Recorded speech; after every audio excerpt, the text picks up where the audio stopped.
What's going on, Organic World? It's your boy, Freezy Capone, aka Freeze Tavius Jenkins, aka I don't give a fuck what you call me, just make it cold, baby.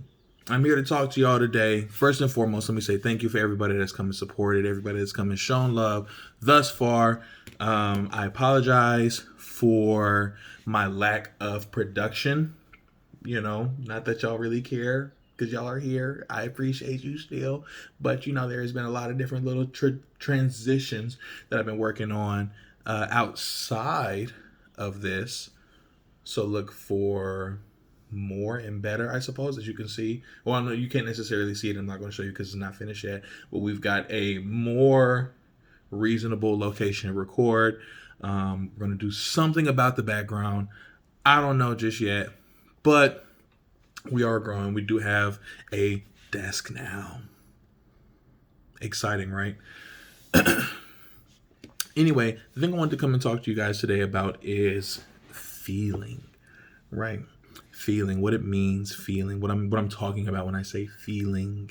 I find, me doing my thinking and everything that I do when I'm not here talking to you beautiful people, I find that in society, especially here in like America, I don't necessarily know exactly what the rest of the world is like, but especially here in America, this whole non-feeling, like America's in such a weird place right now in that we're starting to encourage feeling, you know what I mean? We're starting to encourage emotional growth and emotional health, you know what I mean? As opposed to this being this whole stoic, nothing phases me fucking society, which, if we're going to be honest, was extremely fraudulent out of the gate, not to mention just utterly toxic and just really destructive, especially being that we are a first world country. With that being said, let's talk about with one of the things that I've noticed, especially recently, out of this younger generation of people, as far as it goes to feeling, right? Had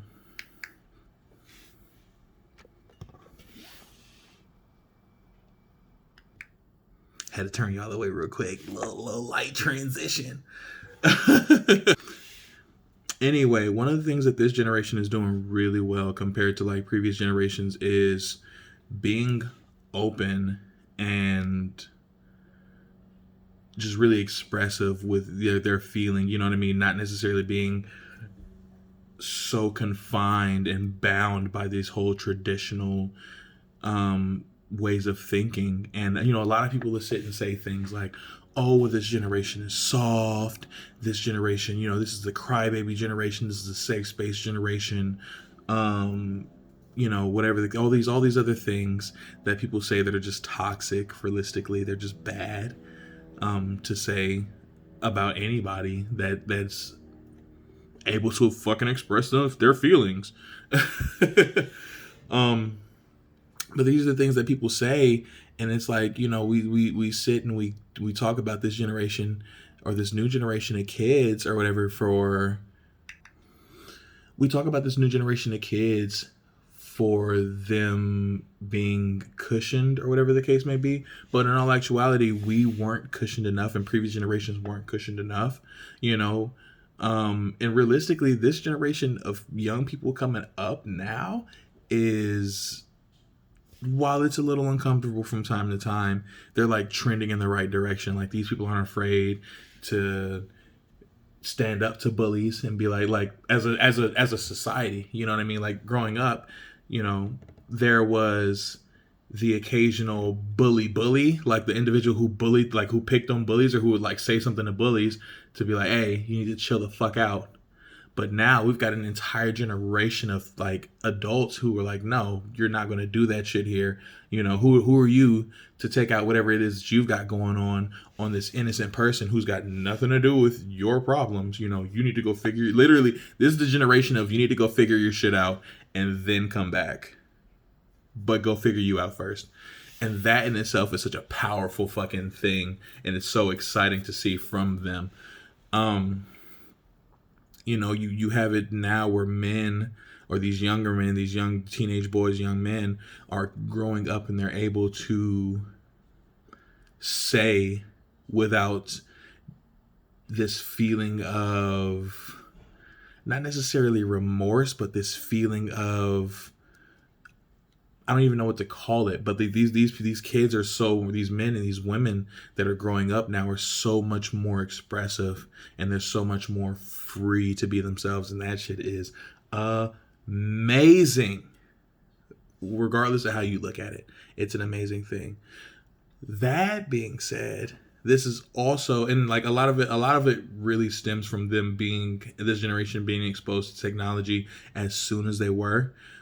So like a lot of this freedom and this ability, excuse me, to express stems from that. Now, on the other end of that, this generation, being that they are so much more aware of the necessities, as it relates to being expressive and being true to yourself, this generation is really, really toxic. Like, other generations were toxic. Yes, absolutely. That whole traditional poisonous, oh, the woman belongs in the kitchen, the man needs to be the breadwinner, blah blah blah, that whole thinking, they've completely thrown that shit out of the window because that's toxic. And then like just the generational passing down of like similar, or thinking like that's changed over time, is naturally toxic as well. Because who the fuck are you to tell somebody what their job is based on their gender? Anyway, with that being said, I feel like my generation, the millennial generation, the I don't even know what they say about us anymore. It's all bullshit. Anyway, my generation has been the generation to kind of be like, well, no, kind of like we. I feel like it's kind of like one of those, oh, well, we walked so this generation can run, but instead of running, this generation got in a rocket and just got the fuck out of there. Whereas my generation has been taught things that are like emotionally manipulative or whatever the case may be. This generation knows the signs, right? Like, whereas my generation was like, oh, we don't necessarily know the signs because we're still under that umbrella of not being inflective or self-reflective, whatever the case may be. This generation has had the freedom to look at themselves objectively, see what it is that they're doing. And, we're close enough, my generation and this generation, we're close enough that we talk frequently and we share, and this generation is such a sponge. They absorb it all.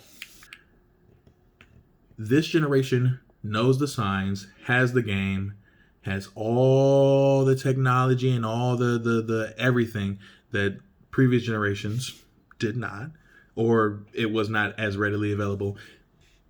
They have all of these things and are choosing to be toxic. Like, this generation's coined, with this generation, you get phrases like, oh, well, I woke up and chose violence, and before that, it was just like, oh, you're like in a foul mood, or like, oh, get out of my way, piss off. It's like, no, today I woke up and chose. I like that. That statement in itself is so nuts, because it's literally them saying, well, no, I'm this way on purpose. I've gone to therapy. I've gone to whatever. I've talked to people. We've talked. This is who I want to be. And that is like hilarious to me. That being said, for older generations that do see this video, not necessarily say we need to keep up with the Joneses, but we definitely need to pick up the pace as it relates to feeling, because it's, in my opinion, that once people start allowing themselves to feel, right, then you can start allowing yourself to heal. Did not mean for that to rhyme, but realistically, a lot of the times, Excuse me for throwing some of my personal shit in there. A lot of the times, people grow up and create these core memories based on they create these aspects of themselves based on a trauma that's happened to them, right? We create these boundaries, we create these borders, we build up these walls and create these fortresses, and we put ourselves in these fortresses, and then we tell ourselves that the people that we allow into these fortresses are people that we trust. And every now and again, you let a Trojan horse in, thinking it's a gift, thinking it's a beautiful thing, and next you know, your entire fortress has been compromised. This fortress that we people put ourselves in, previous generations have put ourselves in, and we take that one thing happening to us, and it's just like oh, oh. But if we allowed ourselves to feel and be more expressive, right, we'd be better equipped to recognize what happened to us, break it down, figure out our part in it. You know what I mean? Objectively, obviously, figure out our part in it, figure out what happened, look at the signs, blase, blase. None of those things you can do if you don't learn how to, like, how the fuck you feel first. It's impossible. You cannot correct, or you cannot objectively look at some shit without getting your feelings taken care of. And not necessarily saying putting them out of the way or disregarding your feelings or whatever the case may be. You need to, like, literally sit and work through those shits, right? So that you can learn from it and grow from it. And from there, everything, much like with this generation waking up and choosing violence, from there, everything is a choice. You can either choose to allow this, we'll say, unfortunate thing to change you, or you can choose to look at it, say, hey, that's a thing that happened to me, and kind of grow from it. You know what I mean? But you have to choose to grow from it. You know what I mean? It all starts with you choosing to be honest with yourself, choosing to be honest with your feelings and look at your feelings and so on and so forth. It all boils down to people feeling and the necessity for people to feel, right? Because we're sentient beings, most of us. And being that we're sentient beings, we need to feel. Because once we feel, we can heal. Yeah.